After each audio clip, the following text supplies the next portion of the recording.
সন্ধেবেলায় যদি একটু মুখরোচক খাবার হয় তাহলে তো বেশ ভালো লাগে। আর সেই মুখরোচক খাবারটা যদি আমরা ঘরেই তৈরি করে নিতে পারি তাহলে সব দিক থেকেই ভালো।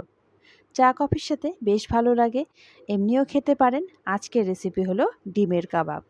খুব সহজভাবে ঘরে থাকা শুধুমাত্র কয়েকটি উপকরণে এই কাবাব আমরা তৈরি করে নিতে পারি। সেদ্ধ করা দুটো ডিম আমি পেঁয়াজ কুঁড়ুনির মধ্যে গ্রেট করে নিয়েছি।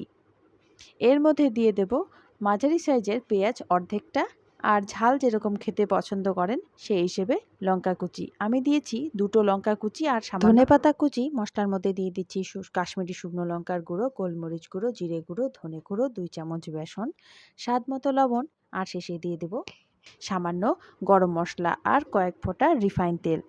এবারে হাত দিয়ে সব কিছু একসাথে মেখে নিচ্ছি। তবে এর মধ্যে জল ব্যবহার করা যাবে না, শুকনো শুকনো এভাবে মেখে নিতে নিতে দেখা যাবে একটা পর্যায়ে মিশ্রণটা নরম হয়ে গেছে।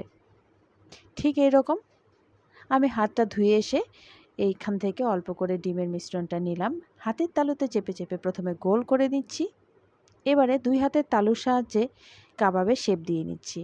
আপনারা যেরকম শেপ পছন্দ করেন ঠিক সেই হিসেবে শেপটা দিয়ে নেবেন। আমি 2 হাতের তালুতে চেপে গোল শেপ করে নিচ্ছি আর আঙুল দিয়ে সাইডগুলোকে চেপে চেপে গোল গোল করে দিচ্ছি। আপনাদের সুবিধার জন্য আরও একবার দেখিয়ে নিচ্ছি। প্রথমে হাতের তালুতে এভাবে গোল করে নিয়ে 2 হাতের তালুর সাহায্যে আমি কাবাবগুলোকে গোল করে নিচ্ছি। আঙুলের সাহায্যে সাইডগুলোকে সমান করে দিচ্ছি যাতে কাবাবগুলো দেখতে সুন্দর লাগে।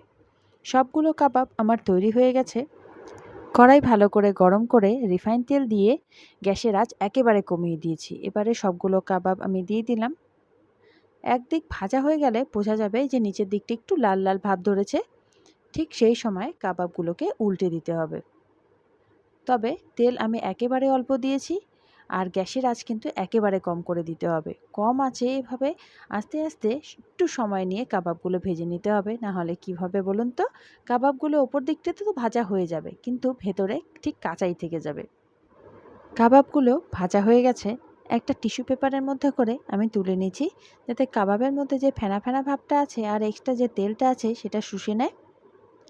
আমাদের আজকের রেসিপি ডিমের কাবাব আপনাদের কেমন লাগলো অবশ্যই জানাবেন। ভালো লাগলে ভিডিওতে অবশ্যই লাইক দিয়ে দেবেন, প্রচুর প্রচুর শেয়ার করবেন। নতুন বন্ধু হয়ে থাকলে বা চ্যানেলটি যদি সাবস্ক্রাইব এখনও না করে থাকেন চ্যানেলটি সাবস্ক্রাইব করে নেবার অনুরোধ রইল। সবাই খুব ভালো থাকবেন, ধন্যবাদ।